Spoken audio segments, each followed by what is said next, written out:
I knew something was wrong when the executive assistant, who usually wouldn't dare make eye contact without a Slack notification, popped her gum and said, "Your brother wants to see you." Like, now, no please, no Miss Holloway. Just a chewed-up command floating over her acrylic nails. I walked past the framed article that called me the unseen architect of the Holloway framework, past the server blueprints I hand-drew in 2011 with coffee stains still tattooed on the margins. Straight into the conference room where my little brother, Chase, sat in my father's chair like he'd earned it. Spoiler alert, he hadn't. He had that MBA glow, new suit, empty eyes, and a PowerPoint open on a tablet he didn't know how to charge. "Rebecca," he said, gesturing like a guy about to sell me a gym membership, "we need to pivot." Then he smiled. That smug, PR-smoothed grin he learned from networking seminars and YouTube clips. "You're not strategic enough anymore. We need visionary thinkers. You're operational, maintenance. You're better suited for people initiatives, culture stuff. You know, employee wellness, vibes. This empire was built on my insomnia and server-side duct tape, and now I was being exiled to pass out branded yoga mats." He tapped his screen like it did something. "Look, don't make it weird. Think of it as a promotion sideways. We need someone to own emotional KPIs. You want me to measure feelings? I want you to get out of the way." There it was, not even gift-wrapped, just a shovel full of corporate dirt to bury me quietly. I looked at him, this man who still called me to ask what VPN stood for, and I realized he actually thought he won something. Like a golden goose he just duct-taped to a rocket. I didn't yell. I didn't cry. I didn't remind him who patched our systems during Hurricane Gloria from a motel Wi-Fi on a laptop missing the S key. I just stood up, walked back to my office and started packing. Only took me 7 minutes. My life fit into a filing box and a backup drive. I left the framed photo of me and Dad wiring the first server cage. He'd need a souvenir when this place caught fire. And then, from the back of the third drawer in my credenza, under a tangle of old Cat5 cables and a stress ball shaped like a brain, I pulled it out. A tarnished brass key with a red tag so faded it looked pink. No label, no note, just weight. Cold, heavy, permanent. I placed it on Chase's desk without a word. Now, if you're sitting there thinking, what the hell kind of key? Good, keep thinking. And if you're one of those lovely folks listening to this story while folding laundry, making lunch, or questioning your entire career path, hit that like button and subscribe. Seriously, 90% of y'all don't, and it makes the team question our KPIs. Plus, it tells the algorithm we matter more than Chase's haircut. Anyway, as I walked out of the office for the last time, I could hear him in the distance asking, "What's this for?" Like a kid finding a cassette tape in a tech museum. I didn't turn around. Let him guess. The receptionist glanced at the box in my hands and asked if I needed help. I said no. What I needed was already done. Chase thought he'd pushed me out of my own kingdom, but all he'd done was unlock a door he'd never even seen. The key was never the point. The key was just the fuse. They came in like a car commercial, loud, shiny, and useless in the snow. A caravan of consultants in skinny suits and confidence too big for the building. The new infrastructure visionaries Chase hired were all buzzwords and bloatware. One had a drone follow him into the office. Another tried to order oat milk from the server room. I wish I were joking. Their first act of brilliance? Scrapping the legacy systems I'd spent 15 years reinforcing. Too old school, they said. We need elastic scalability. Translation: burn the foundation to build a foam castle. They tore apart my team, restructured DevOps into a Slack channel and a prayer, and handed off all critical architecture to a third-party firm called NetVibeX. Sounded like a nightclub. Was actually a Delaware LLC with a call center in Manila and a server room that doubled as a storage closet for scented candles. Again, not joking. My department dismantled. My team laid off or reassigned to meaningless roles. My lead sysadmin, Harold, who could spin up a backup node blindfolded, was sent to employee engagement. He now hosted weekly Zoom trivia nights. I didn't protest, not once. I just watched, made notes, logged everything. There's a type of silence people forget to fear, the kind that doesn't scream, doesn't negotiate. The kind that just remembers. They changed IP schema without verifying subnet permissions. They migrated our internal routing table to a cloud interface that couldn't recognize half the MAC addresses. At one point, I watched a guy named Bryce confidently delete a deprecated file labeled root router MAP final actual XML. Then he high-fived a guy who wore his AirPods backwards. They didn't understand the core routing logic, because I didn't name it like something you could find. I buried our fail-safes behind layers of legacy scripts that only someone who understood why they existed would recognize. Call it paranoia, call it foresight, but there was one protocol even I forgot existed until I checked an old Git backup from 2013. That's when I saw it, control layer Zeta. A buried routine nested inside the fallback pathing stack. A warning popped up when a junior IT tech tried to modify something in the cron scheduler. System flagged the change as potential custodian violation escalation logged.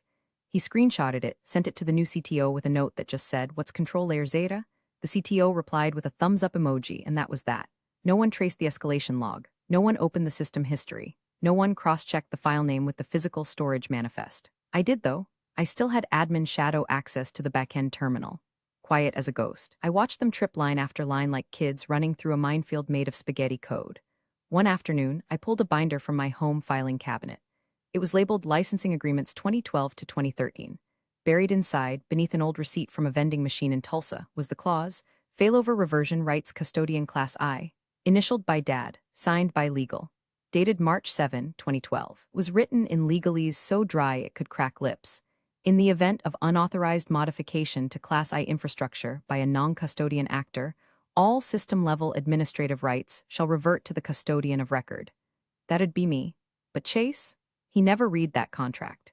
He barely understood how to change a printer cartridge without calling facilities. Now he was elbow-deep in a system whose foundations were rigged like a condemned building in a spy movie. So I kept watching, logging, documenting, because this wasn't sabotage, it was succession. It started with timestamps, not dramatic, not flashy, just off. One client in Munich noticed that their activity logs were drifting 6 minutes into the future.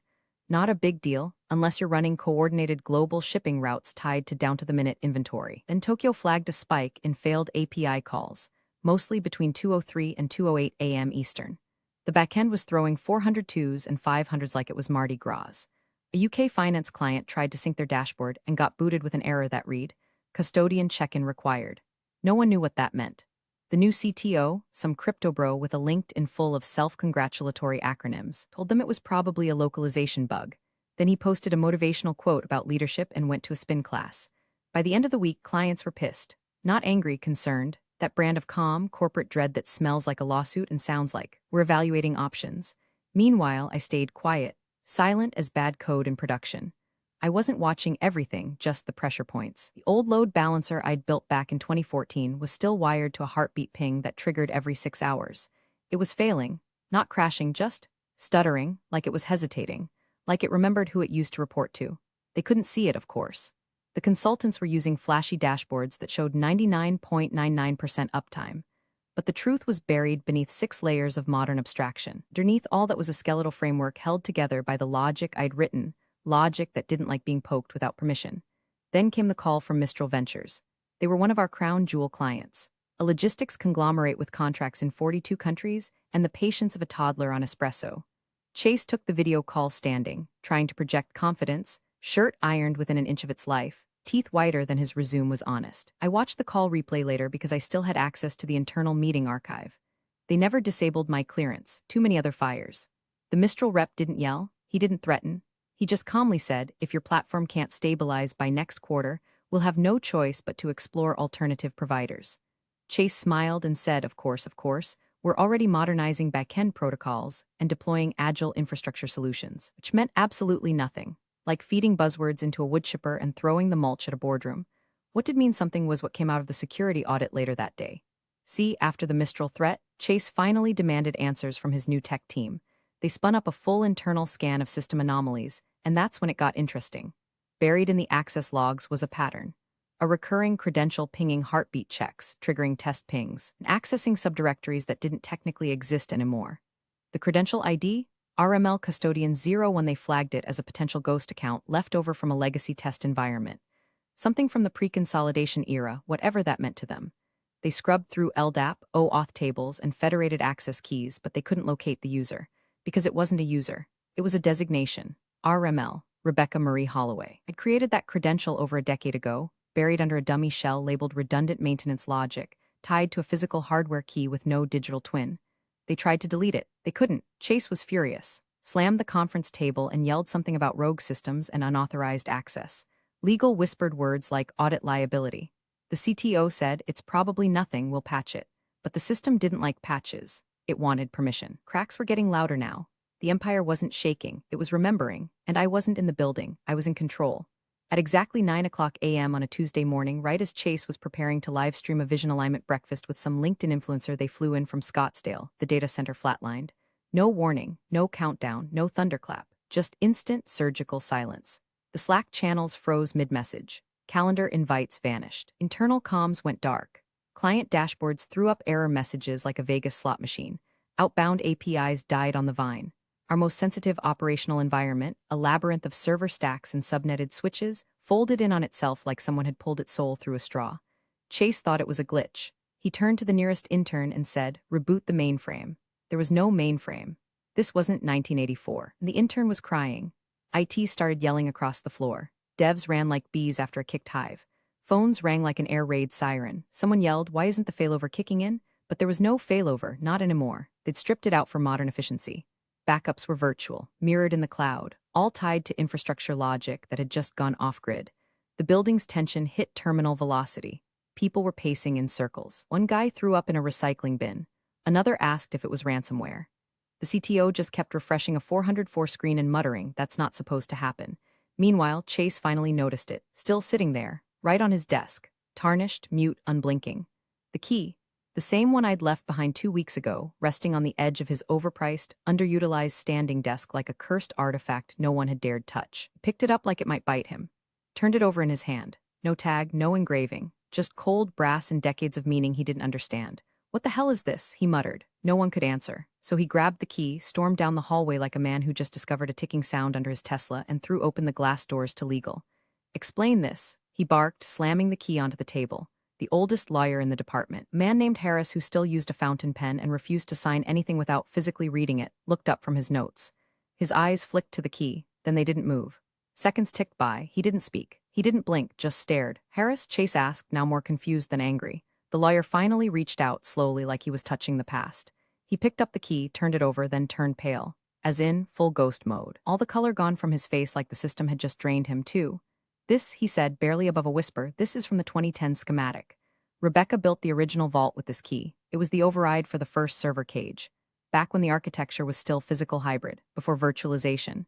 "What the hell does that mean?" Chase snapped. "It means," Harris said slowly, "you didn't just lose access. You violated the custodian covenant." Chase blinked. "What covenant?" Harris didn't answer. He stood up, walked to the filing wall, and pulled out a red-labeled binder that hadn't been touched in years. It was cracked at the spine. Inside, schematics, blueprints, hardwired root protocols. And at the very top, in ink fading but legible, was a page labeled, "Sysroot Escrow, Custodian Protocol Initiated. January 2010 Custodian of Record, Rebecca Marie Holloway." The schematic attached to the page. Detailed diagram of Vault A, showing physical lock points, biometric triggers, and a manual override slot that matched the exact dimensions of the key Chase now held in his sweating hands. Panic isn't always loud. Sometimes it hums. Sometimes it settles into a man's shoulders as he realizes he pressed the wrong switch, said the wrong name, burned the wrong bridge.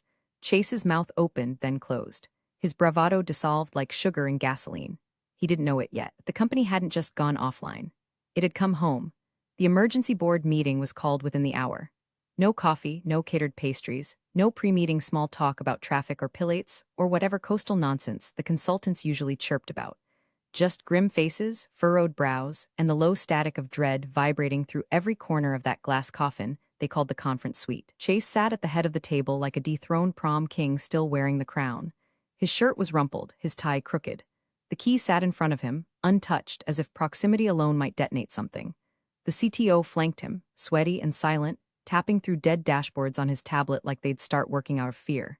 At the other end of the table, Harris, the old lawyer, set down the red binder with the kind of reverence people usually reserve for holy texts or nuclear codes. Its cover read, "Sysroot Escrow, Custodian Protocol 2010 Holloway Systems." No one spoke as he opened it. No one breathed. The first page was yellowed at the edges but clear. Rebecca's signature, neat, unmistakable. Beneath it, the sharp, angular scrawl of our father's initials. A third space for reviewing counsel held Harris's own handwriting, timestamped and notarized. He cleared his throat. This document was drafted in January 2010, when the company transitioned from Phase 1 hardware infrastructure into hybridized routing. At that time, per board instruction, Rebecca was designated custodian of all mission-critical architecture, physical and virtual.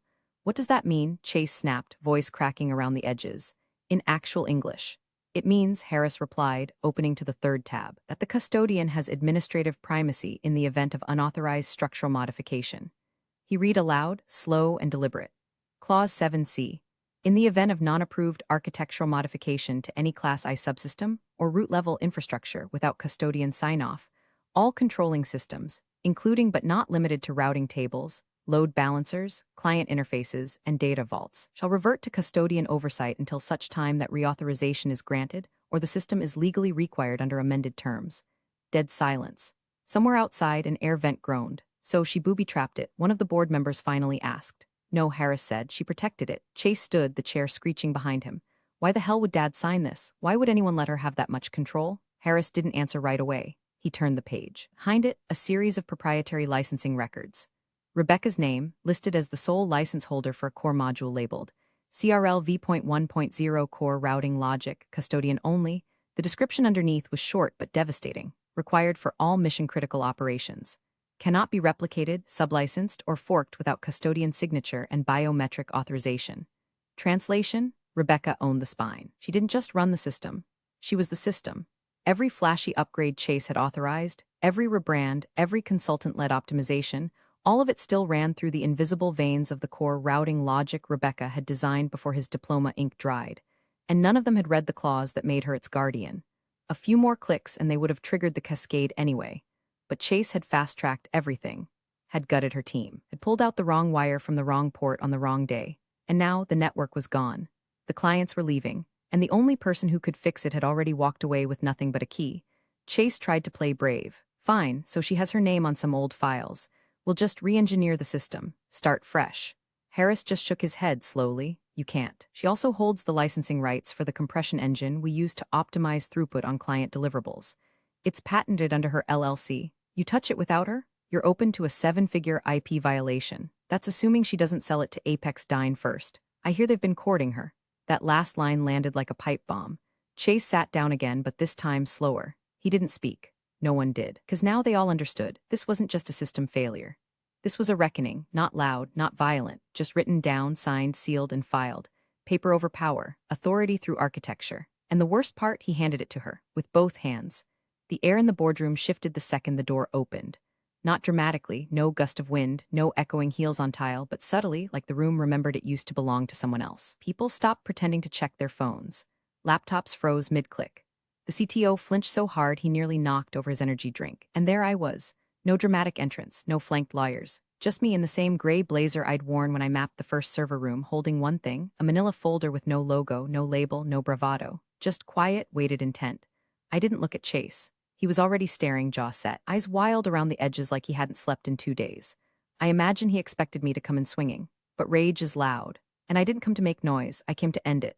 I walked to the table with the same pace I used to walk down server aisles during overnight maintenance, measured, focused, calm.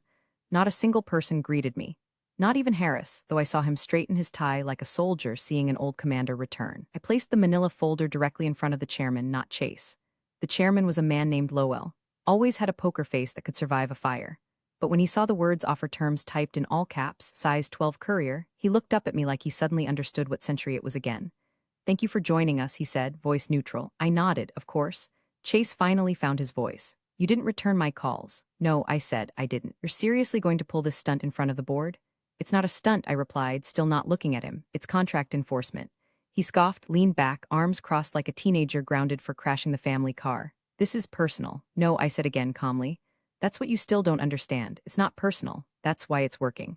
Lowell opened the folder. Inside was a single typed page with 2 columns and a date at the bottom. The font was unassuming. The content was not. Column A, relicense terms under my newly formed LLC, Custody Logic Systems, 5-year contract, escalating annual fees. Full technical oversight reverts to me and my team. All prior licensing is null and void. Column B, refusal to engage, in which case Custody Logic is free to accept acquisition terms from Apex Dine, competitor already offering triple the licensing value in exchange for exclusive access to the core routing logic, and the proprietary load balancer routines Chase's team didn't even know existed until 48 hours ago. There was no column C. The board read it like scripture. Chase sat still, arms folded so tight his knuckles went pale. I could feel the heat rolling off him like a dying engine trying to start without fuel. May we take a recess to review this? Lowell asked. Of course, I said, sitting. Take all the time you need. But know this, every minute you wait, Apex Dine's offer increases, and their next round of funding clears Friday. That was true. I'd seen the term sheet. The CFO, a woman named Rajani who once called me the only person in this building who's never needed a second draft, looked up from the paper and asked, why now? I met her gaze. Because I was told I wasn't strategic. This is what strategy looks like. I didn't gloat. I didn't monologue. I sat there, hands folded, quiet as the system that bore my fingerprints. They wanted to outsource my brain and lease my legacy. I was offering to rent it back at interest. Across the table, Chase looked like a man realizing the will reading hadn't gone his way. I could feel the room shifting, loyalty cracking, power rerouting, and all I'd brought was a folder. The silence after I handed over the second envelope felt engineered, like the air itself paused to see if Chase would combust. Nobody reached for it, not at first, because this time the stakes weren't just implied. They were printed, stapled, and watermarked with the future. The chairman finally flipped it open. The logo on the back was small, tasteful, and lethal. Apex Dine, blue serif font. Understated but unmistakable. The boardroom's oxygen dipped by a measurable degree. I'd timed it intentionally. "Let me make it plain," I said, voice steady as a metronome. "There are two paths forward." I leaned in slightly, not dramatic, just enough to make sure every word landed like a contract clause with a sharp edge. Option A, Chase resigns effective immediately. The board appoints a transitional CEO. My LLC, Custody Logic Systems, licenses the architecture back to the company under the terms you've already reviewed. I will reinstate access within 12 hours of execution. Chase let out a bitter laugh. 12 hours? What are you, some kind of digital warlord now? No, I said. I'm the one who built the walls. You just painted over them with buzzwords and hoped they'd hold. He fell quiet. I continued. Option B, I walk out of this room and Apex Dine executes its offer. I get full IP ownership, exclusive access to the core routing logic, and license rights to the compression stack. They've already drafted onboarding for your top 5 enterprise clients. They've been reverse engineering your pricing models for 6 months. You won't just lose the system. You'll lose the war. I watched the color drain from the CFO's face as she calculated what that meant. It was worse than layoffs, worse than a PR hit. It was annihilation. Legal was already flipping through breach of contract clauses, whispering about force majeure and fiduciary failure. Rajani ran a risk projection on her laptop that showed an 87% client churn rate if Apex Dine announced the acquisition before Q4. Harris whispered something about dereliction of custodial duty. Chase just sat there, breathing like someone was pressing a fist into his chest. "This is blackmail," he muttered finally. "No," I said. "This is leverage. Blackmail is emotional. This is structural. You're not a hostage. You're just no longer useful." He stood up, arms trembling. "You're willing to torch everything just to get back at me?" "I don't want revenge, Chase," I said, locking eyes with him for the first time since I walked in. "I want competency. You tried to build an empire on a foundation you didn't understand, and then you fired the architect." The chairman cleared his throat. "We have a deadline for Option A?" I nodded. "You have until 5 p.m. today. After that, Apex Dine goes public with the acquisition." He looked at Chase, then at the folder, then back at me. The boardroom wasn't debating if I'd win. They were debating how much it would cost to pretend I hadn't already. Chase opened his mouth to speak, but nothing came out, just air and regret. He wasn't fighting anymore. He was drowning in consequences. I leaned back in my chair and waited. Not angry, not smug, just surgical, like a system applying its final update. Chase stood up like a man still pretending the stage was his. One last performance. Shoulders squared, voice pitched somewhere between desperation and delusion. "This is insane," he said, pacing. "You're really going to let her gut the company because of some antique contract clause? She's my sister, for God's sake. Family. We're supposed to have each other's backs." That word family hung in the air like a bad smell. You could feel the collective reaction from the board. Involuntary, muted, embarrassed. Like someone brought their messy divorce into a quarterly earnings call. He kept going. "Dad built this company for us, for the next generation. You think he'd want her holding it hostage with lawyer tricks and antique server keys?" He gestured toward the envelope again like it might leap up and defend him. "She's not acting in the company's best interest. She's acting out. We should be closing new clients, building future-proof solutions, not playing out a sibling rivalry in front of legal." He looked around the table, searching for an ally. None looked back. It was the chairman who finally shut it down. "Chase." The word landed with more authority than anything Chase had said all morning. "You violated the custodian protocol. Unintentionally or not. The restructuring breached a binding legal agreement. That alone is grounds for executive dismissal. Add to that the IP exposure, system downtime, client loss risk, and looming acquisition threat." He paused. "You didn't just burn the bridge. You bulldozed the land it stood on." Chase tried again. "I didn't know. No one told me because you didn't ask." Harris cut in. "The binder was in the archive. The clause was on file. Authorized full DevOps rights without legal clearance. That was your signature, your initiative, your mess." Rajani spoke next, crisp and cold. "We've modeled both options. If we accept Rebecca's offer, we retain core functionality and 70% of current client contracts by year-end. If we reject it and Apex Dine moves forward, projected losses exceed $200 million in under 6 months. The number landed like a steel door slamming shut. That's when the chairman said the words that finished it. "I'm calling a vote. No theatrics, no drama, just 5 board members raising hands, one after another, like a firing squad with HR compliance." Chase looked around the room like a man who just realized the balcony he climbed onto wasn't attached to the building. "I've given everything to this company," he muttered. "Everything. You gave speeches, Rajani replied. She gave infrastructure. And that was it. The chairman looked at me. Miss Holloway, I held up a hand, quiet. I didn't want his thanks. I didn't need applause. This wasn't vindication. It was accounting. I watched Chase sit down slowly, the kind of slow that happens when a person's legs remember something their ego won't admit. It's over. He stared at the polished conference table like he expected it to split open and swallow him. He'd worn that stupid varsity smile for months, next-gen vision, quarterly velocity, culture-forward thinking. Now it was gone. What sat in front of us was not a CEO, not a brother, not even a man with a plan. Just a boy who finally realized the game was real and he'd never read the rules. I didn't speak. I didn't smirk. I just watched. Because sometimes the most satisfying sound in the world is the silence that follows a collapse you didn't have to cause, just wait for. The vote concluded. 5 in favor, none against. 1 abstention, Chase, for what little it mattered. The chairman didn't bang a gavel or make some grand declaration. He just said, motion carries. Effective immediately, Chase Holloway is removed as CEO. Chase didn't stand, didn't protest. He just stared at the folder like it was a coffin lid nailed shut. His hands stayed limp in his lap. That gleaming confidence he wore like cologne had evaporated. All that was left was a hollowed-out man in a tailored suit, blinking too slowly. No one clapped. No one congratulated me. I hadn't asked for that. I reached across the table and pulled the offer folder back toward me, flipping to the final page. I'll have the contract executed through custody logic by close of business. Licensing rate will be 5 times the original structure. Access is read-only unless explicitly elevated. All administrative keys route through me. Understood, the chairman said. And the CEO position. I closed the folder gently, not interested. A few surprised looks flickered around the table. I didn't entertain them. This was never about the chair, I added. I don't need a title to control the architecture. I just need signatures. Legal nodded. Harris looked relieved in that quiet way people do when they realize the fire is out but the walls are still standing. I stood, smoothed my jacket, and gathered my folder.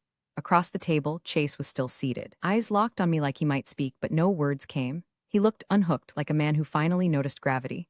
His access was already revoked. His keycards dead. His calendar cleared by the minute. He didn't ask for forgiveness. I wouldn't have offered it. On my way out, Harris reached into his briefcase and pulled out the envelope, the same one I'd left on Chase's desk weeks ago. The brass key was tucked inside now. Its edges still cold, still sharp. Quietly, reverently, he sealed it shut and slid it into a drawer. The hallway outside was the same as I left it. Artificial plants, forced smiles, a receptionist who looked like she wanted to flee the building. I nodded once, she nodded back like she'd just seen a ghost walk out with the deed to the place. At the elevator, I paused, not because I second-guessed, just to breathe. I didn't feel triumphant. No rush. No spike of adrenaline or secret grin. Just a strange calm. Like I'd finished a job no one else realized needed doing. My phone buzzed. I pulled it out as the elevator doors slid open. New email, Apex Dine Venture subject, updated acquisition proposal body. We're prepared to meet your terms in full. Let us know how you'd like to proceed. I smiled, just barely. Not because I needed their offer, but because now, for the first time in a long time, I had choices. The empire didn't fall today. It just changed hands. Quietly, completely, and the key? The key was never just a key. It was a memory made of metal. A warning wrapped in brass. A door I never had to slam because some legacies are so deeply written into the walls. The system remembers who built it, even if the people forget. You're the real MVPs of the office jungle. Thanks for watching. Smash that subscribe button, or the coffee pot might just forget your next brew.